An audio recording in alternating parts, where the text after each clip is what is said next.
Well, thank you, Peter. It's great to be here among so many friends. I think there must be one or two people Peter forgot to introduce, but I'm not going to do that. I'm just going to say welcome. It's an honor to be here today, and thank you very much, Peter and the Chief Executive Club, for asking me to co-host. It's a fantastic opportunity. Originally, Lowell McAdam, who is somebody I have a tremendous respect for, was going to be with us today.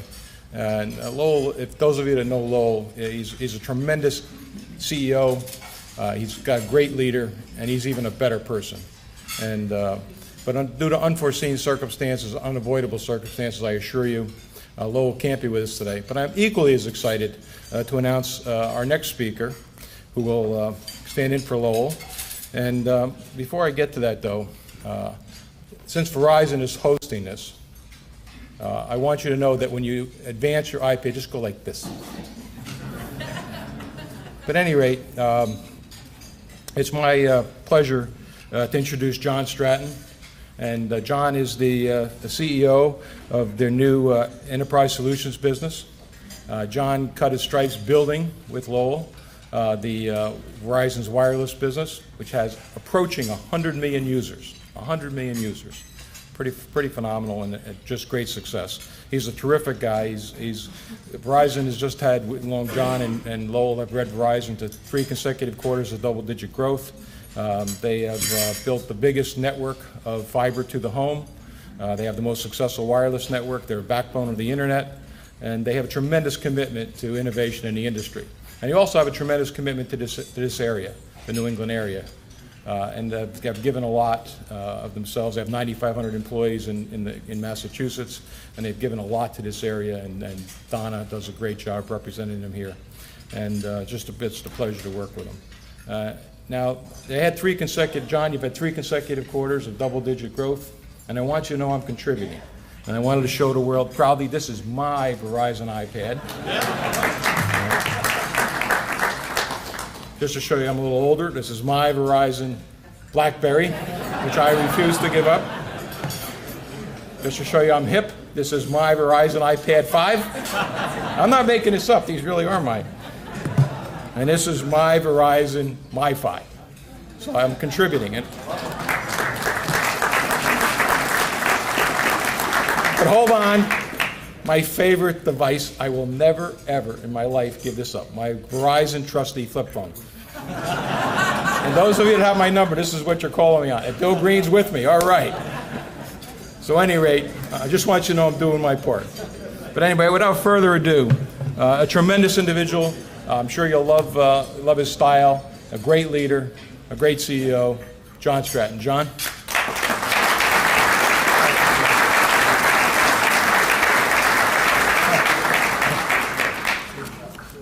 Well, Joe, thank you for that terrific introduction. While I was hopping on the stage here, the Smithsonian called. They want their phone back. But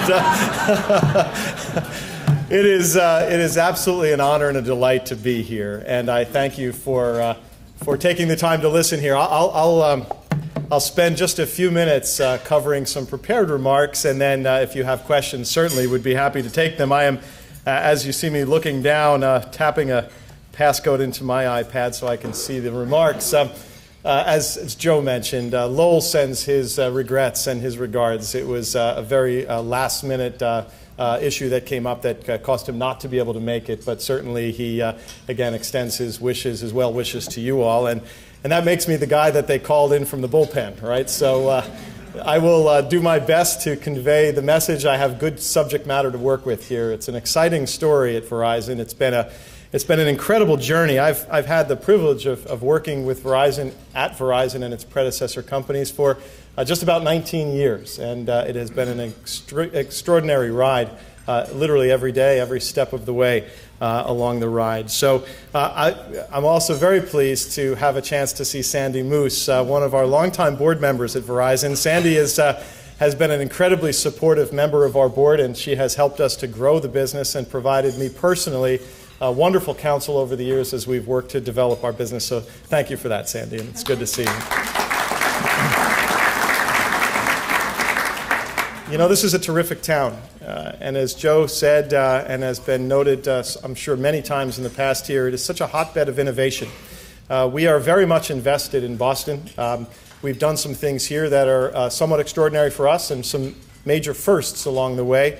I had a chance to meet the speaker, Robert Delay, earlier this afternoon, and we talked about how we work together to create an atmosphere and an environment in which technology business can really grow. And I think this is something that we believe is very important to our business, and we'll, again, talk about more about that momentarily. But thank you for your support. It's greatly appreciated, Speaker. Okay, so on to it.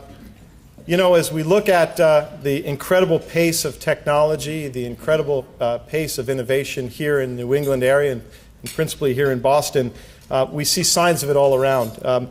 We think about our hosts, Boston College and other great universities here in Boston like Harvard and MIT and the University of Massachusetts, who have taken an incredible approach to have some of their most world-renowned professors provide their curricula online for free. An expression of how education moves and is advanced through technology.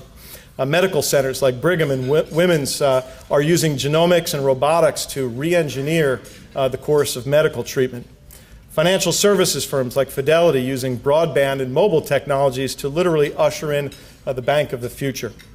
And right here in Waltham, Mass, on the Route 128 corridor, Verizon has established what's called the Verizon Innovation Center. This, for us, is a phenomenal place. We, in concert with our Verizon fourth-generation network technology, determined that there was a place where we could create an ecosystem of innovation. We brought together venture capital community, we brought together leading technical firms, and asked entrepreneurs to think about how they might develop unique appliances, unique applications and capabilities which would leverage this very critical infrastructure. Our first LTE market that we launched, we now have 400 cities around the United States covered. 80% of the US population is now covered by our fourth generation LTE wireless network. It's the largest in the world. It is the most advanced wireless technology, wide area wireless technology anywhere, and its first launch was right here in Boston. And so as a result of this investment here and the environment here in terms of the quality of the workforce, the highly educated community, the ability for us to attract entrepreneurs to develop leading edge technologies with us, this innovation center has done terrific things. There are literally hundreds of partners that we've brought up here. If you ever have a chance to stop by, we'd love to have you there. Some of the things that you saw out in the lobby on the way in, the innovative technologies that were shown there, are actually, in fact, things that were pulled from the Waltham Center. What you'll see there is products that are just about to launch or might be seen sometime in the next 18 months to 2 years. So it really gives you a feel for what's coming in the future. And I have to say, it's fascinating and exciting place to be. So look, we know that technology is the engine of growth here in the Massachusetts economy. It's creating jobs, it's driving growth, and we want to maintain our position here. Today we know that there are some 2.3 billion people connected to the internet. About 6 billion people have some kind of mobile device. For many, it is their primary means of computing and connecting worldwide. We know that network power, processing technologies, and storage capacity are increasing exponentially year after year. And as these technologies converge, they create new opportunities for us to change the way businesses run, the way customers shop, and the way everyone lives, works, and plays. So we're reinventing our company around these simple principles. From 2006 through 2011, we've invested $150 billion to make our networks the building blocks for the internet age. And by the way, $700 million of that last year alone was spent right here in Massachusetts. Now, our networks are built on 4 pillars, and this is the interactive portion of the program. So if you want to go and swipe your iPad from right to left, perfect. Very good. So that would be referred to as my first slide, and it starts with our first pillar, which is mobile. Today, there are more mobile devices than people in the United States. Smartphones can now do most, if not all, what we used to do tethered to our desks. We launched our first mobile data network in 2004 with the nation's first 3G wireless network. The next phase in 2010 with our 4G wireless network. And as I mentioned before, Boston was one of our test markets and our initial market of what is now a 400-city deployment of this technology. What we see is a technology that's literally changing the way mobile works. The super fast speeds of LTE make it a game changer. The bandwidth capacity is greater than what most of you have in your homes. And so it enables some incredibly capable applications that I'll speak about in a moment. If you flick to the next page, we'll talk about our next pillar, which is our fiber to the home network. This has also been a very substantial investment by Verizon to bring fiber optic technology all the way to people's homes, to create a broadband network that will really reinvent the traditional telephone networks. Today, the average home has 7 connected devices. Joe just did a demo of that just a moment ago. so if you think he's proof point number 1. And if you think about it, if any of you have purchased a flat screen TV in the last year, chances are very good that it has a chip inside that allows it to connect to your wireless network in the home. So you now have the ability to do different things, to have an interactive experience with your TV, of all things. Tablet computers, smartphones, all manner of appliances, of course, laptops and PCs. The number is 7 and growing. The nature of what's consumed on these devices is growing exponentially as well, principally video content, rich multimedia services. How many times now will we see people sitting in front of a television watching a high-definition broadcast and doing something with their iPad that's linked to the content they see on the screen? It's becoming more and more prevalent. So we see the demand for these networks expanding very, very dramatically. Today, we deliver these services to 17.5 million homes, principally here in the Northeast, and we know that this is going to be an important business as we go forward. If I can ask you to flick to the next slide.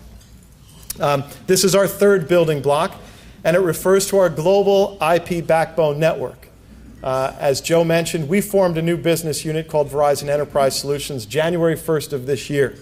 This global IP backbone network became exponentially more important to me on that day. It's my job to sell that network, and it's really extraordinary. This network was part of our acquisition of the old MCI business in 2006, and you see some stats there on the slide. But what I would tell you is we have 500,000 miles of high-speed cables around the world, which would be enough to literally circle the globe more than 20 times. But maybe another even more interesting way of expressing how big, how massive this network is, it's referred to as the world's most interconnected IP network. And I'll tell you why that matters. Think about every single interaction that happens on the web, anywhere in the world. Today, over 70% of every interaction that happens across the web, anywhere in the world, at some time touches that network, which is pretty extraordinary. It enables for us some amazing things. So we provide global services around the world, certainly core data and voice connectivity, but enables us to build businesses like a cybersecurity business. We do this in concert with the financial services industry, for example. Because of the nature of that network and its pervasiveness, we can actually see anomalies in network behavior before they're seen at the local level. Things like cybersecurity are enabled in a proactive way that allow us to protect computing systems for governments, banks, and others around the world. So a pretty impressive asset. And then lastly, on the next slide, our cloud computing environment. Another thing that's become very important to me personally in the last 10 months is our data center infrastructure. We run 200 data centers around the world. With the acquisition in 2011 of a firm called Terramark, we now have what is considered one of the world's most secure and pervasive cloud computing platforms. We just announced about 30 days ago among the world's first what are called HIPAA-compliant data centers. So those of you in the healthcare world know what that means. Our ability to convey and secure patient records, sensitive medical data, to move it around and then to be able to host it and contain it in a place in that fashion, very, very important for the adoption of this technology and all of the promise it portends for patient outcomes. It starts with the building blocks, and this for us is one of the critical ones. If we move on to the next slide, and we talk about video. You know, it's very interesting. If you look at consumption of these networks, someone goes out and surfs the web. Typical, looking at pictures and such, they have a certain level of consumption. If they want to see video on their device, the consumption goes up by 8 times. So again, we talk about exponential growth in demand. And if it's high definition video, it's 8 times that number. So you think about the incredible demand on these networks, astounding. So, yet video is an incredibly compelling application in all of its forms. So you think about commercially produced content, certainly a big deal. Many of you may have heard about a partnership, a venture that we've created with the cable companies, with 5 cable companies around the United States. A very thoughtful approach from our chairman, Lowell McAdam. There was 2 dimensions to this deal. One was we acquired some spectrum, which wasn't being used, and will allow us to expand our wireless networks to serve this surge of demand.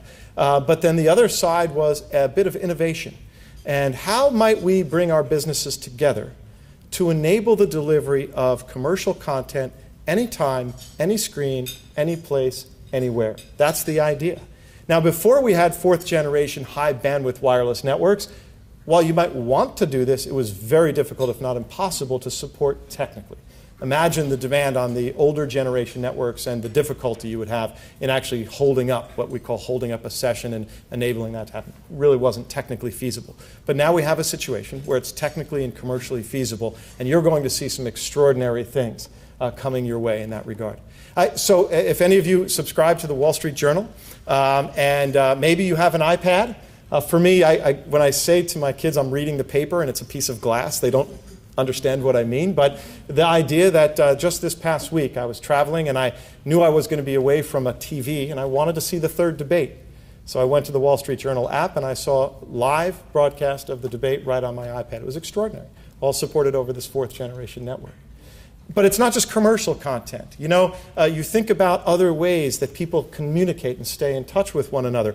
There's something called immersive video conferencing. And so you may have heard of things like Cisco makes a product called Telepresence. And there are companies like Tamberg and Polycom that make these really terrific video conferencing capabilities. When you're on a video conference with those technologies, it's like you're in the same room. I hold meetings with people all around the world, and it is literally like they're right across the table from me. But the problem with that technology is it's fixed. It stays in one place all the time.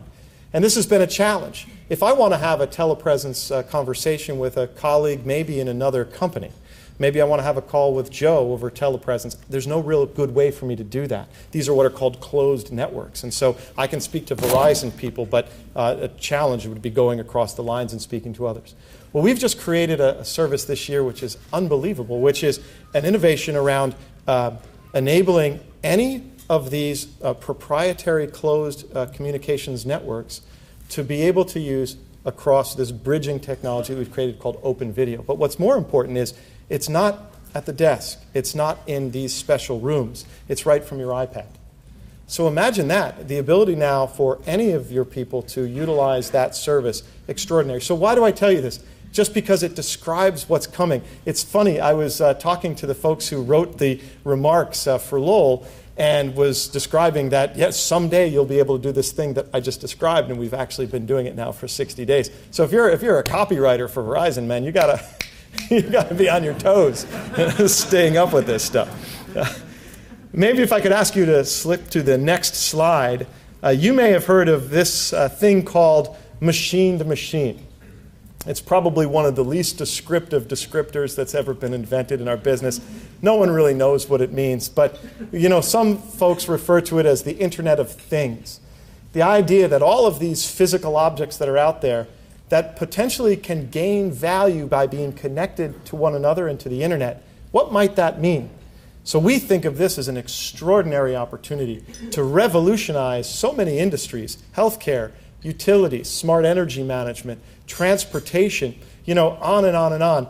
And the idea is that today, as you see on this slide, there are millions of devices that are enabled in this manner. So what it says is that I take that device, I add a little module to it, now it can connect. So data can pull from it.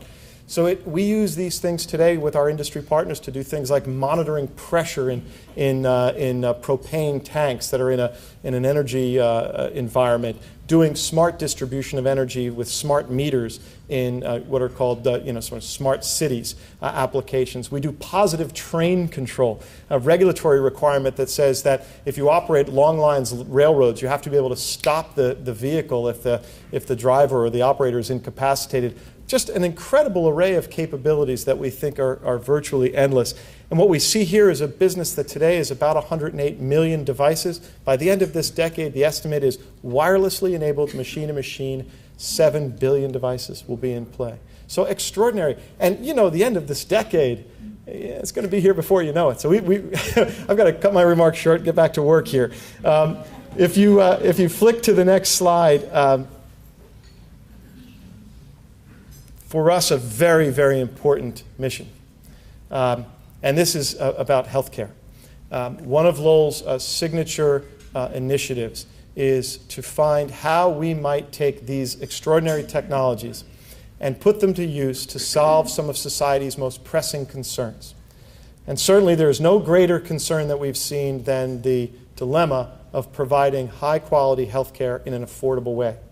What we know is today, in the United States alone, this industry spends about $1.3 trillion and rising at a very, very rapid rate. As we look out towards the end of this decade, the cost of chronic disease management alone will be $2.2 trillion in the United States. That number surpasses the entire gross domestic product of the United Kingdom.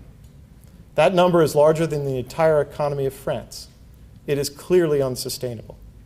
And yet we do believe that by applying technologies in partnership with the key players in the healthcare profession, that we can make meaningful progress in improving patient outcomes, in providing, particularly in the area of chronic disease management, continuous care. And I'd ask you to think again about machine to machine. The ability for someone to have a continuous flow of information back to their primary care physician and their support network, their loved ones, about how well they're doing, maintaining compliance with the course of treatment that's been prescribed, maintaining their glucose levels if they're a diabetic within a particular range. Most of the cost, a majority of the cost in healthcare that we see comes at a point of catastrophic care. It comes when individuals, patients, have to go back to a hospital to receive aggressive care. That's where the cost really happens. So how can that be avoided? And it's so you have a cost value here to allow for sustainability of an industry, but as important is the quality of life of those individuals who can avoid that catastrophic outcome. So this for us is important on many levels. Certainly we hope that this will become an important business for us and will reward our share owners for their investment in our company. But also for us, as we think about what we call shared success, a chance for us to, again, improve the societies in which we have the privilege to operate. So for us, this one is very, very personal. Okay, so that kind of closes the fun interactive portion of the program. My last comment is this. We know that these technologies can enable some great things. And, in my conversation with the speaker earlier, how do we find the right public-private partnerships to enable and encourage growth and investment and employment? What are the things that are required? And we believe that by working closely as a business community to stay invested in these markets, stay invested in these cities, these communities, if we can find a way to provide for that kind of environment from a policy perspective, economic growth, pro-growth orientation, we can do great things together. And certainly we believe that Boston, Massachusetts, New England is right at the heart of what we hope to achieve as Verizon. So thank you for your time. I appreciate your attention, and I'll be happy to take whatever questions you might have.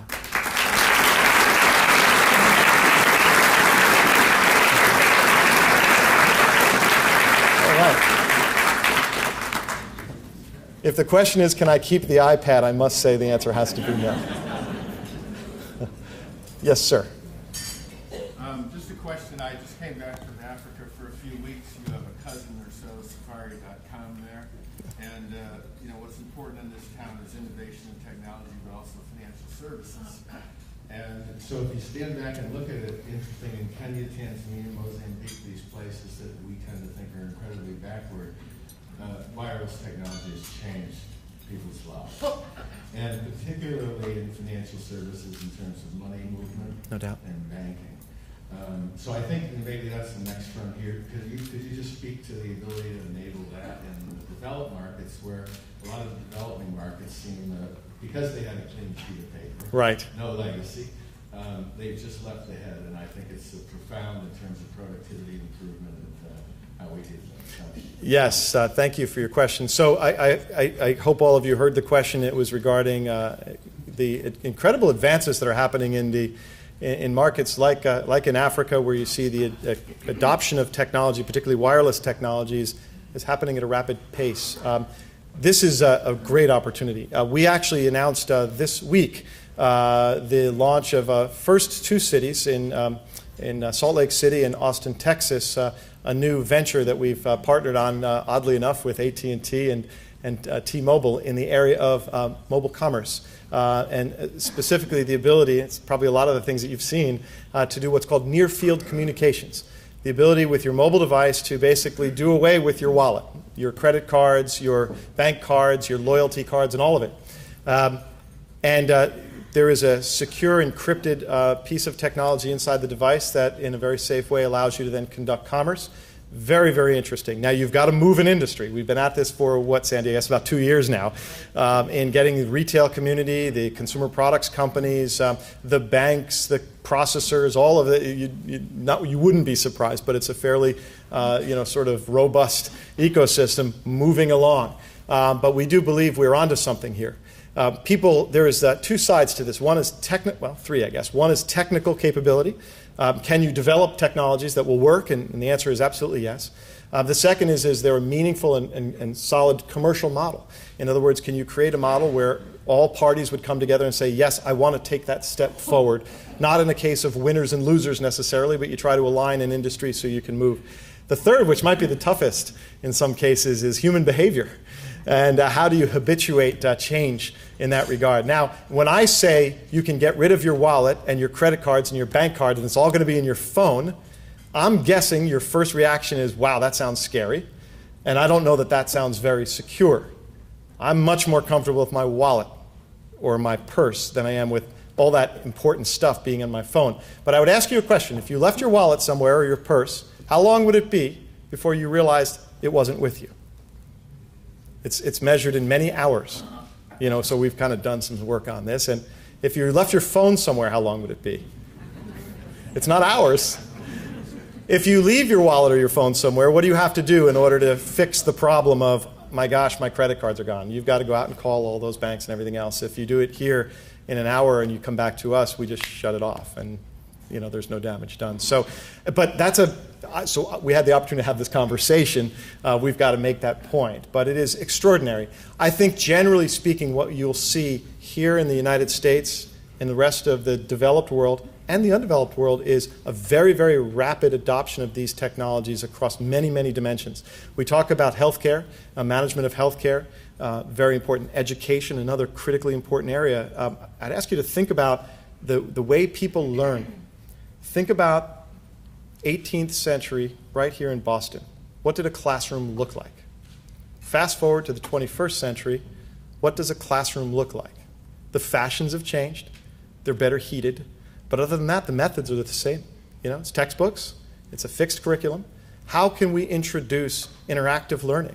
How can we create learning that is specific to the student, that allows people to learn at the pace that's comfortable for them and encourages their curiosity, and again, always seeking better outcomes. So we just think we are right on the edge of an extraordinary time. As we describe, this convergence of technologies creates some crazy disruption from an industry perspective. Trust me when I tell you that there's a lot that goes on beneath the surface. But when you step back and think of the magic, the capabilities, the possibilities, they're pretty extraordinary. And we'll see it in the undeveloped world. We'll see it right here in the United States as well. And I think it will only accelerate as we go forward. Another question. Yes, sir. In the back of the room. Whoever's got the mic closest wins. Thank you. Could I ask your opinion about what you believe the risks to be to the body, particularly the brain, from all of these billions of new devices and their energy? Yeah. You know, this is a subject that's been studied in great detail for as long as I've been in the business. I had my first day on the job was about 20 years ago, 19 to be exact, and I know within the first year of my being in the mobile business, there were already significant studies being conducted to understand the effects of RF transmission and how might it affect human health. As of this point, 19 years in, there's never been a piece of science that has said there is a clear and distinct understanding of a linkage between the technology and a negative effect on health. Now, I'm certainly not an expert in this field, so I can get into trouble with this very quickly.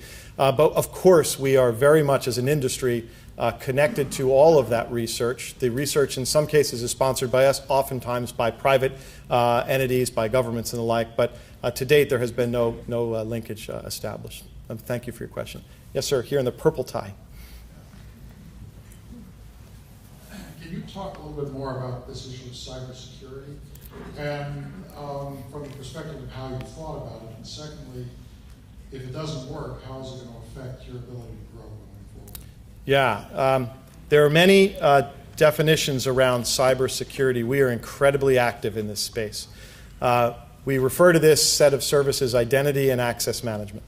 Verizon has the largest network forensics teams of any company in the world. We do a ton of this work on behalf, particularly the financial services sector. We run the National Identity Program in 13 countries around the world. This is all a consequence of a firm we acquired some time ago called CyberTrust. And again, the idea here is that we leverage the assets that we own. So if we think about that great IP interconnected backbone network, things like denial of service attacks and malware and the introduction of different virus into these networks here usually doesn't start here.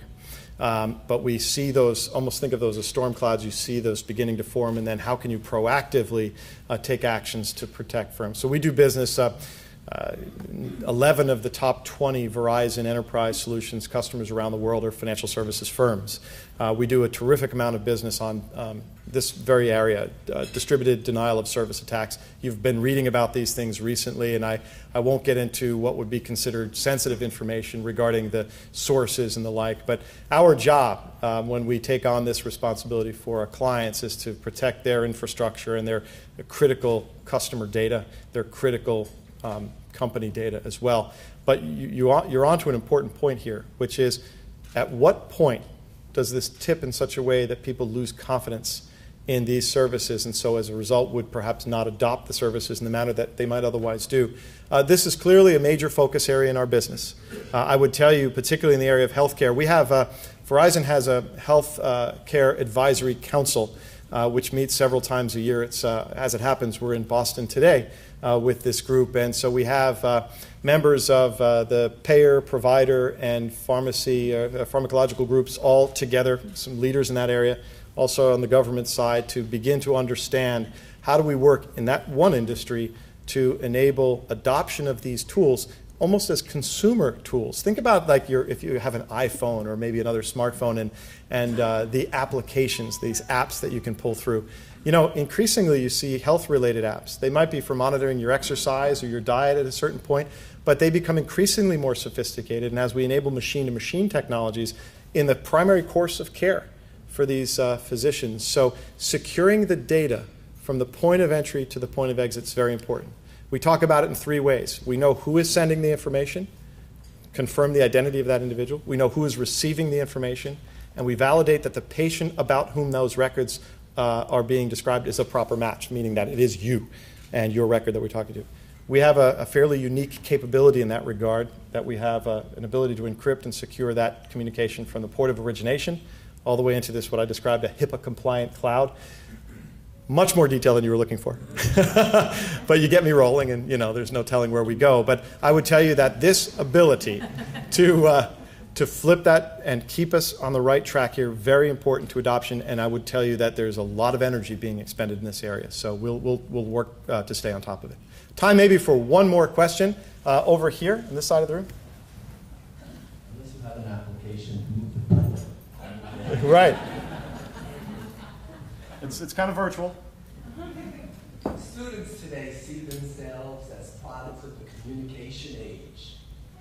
They also are hoping to get a good job does Verizon have a plan to increase its presence here in the New England area or in Boston, including the number of employees?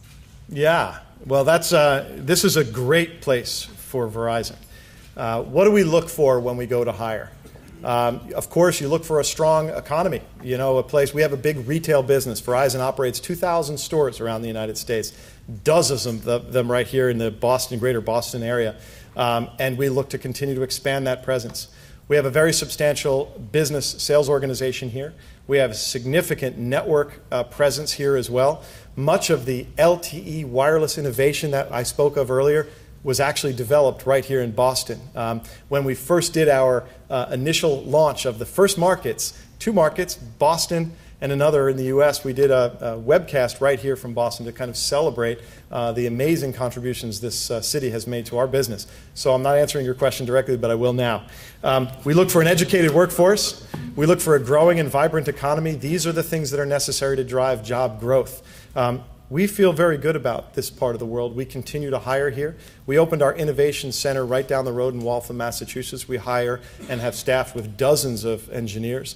So these are not just jobs. These are high-paying jobs and highly skilled labor force is required. And of course, with the great, rich assets you have here in terms of education, the university system here, there are no shortage of qualified people here. So long-winded way of saying, yes, we like it here very much, and we'll look to continue to grow here in the Boston area.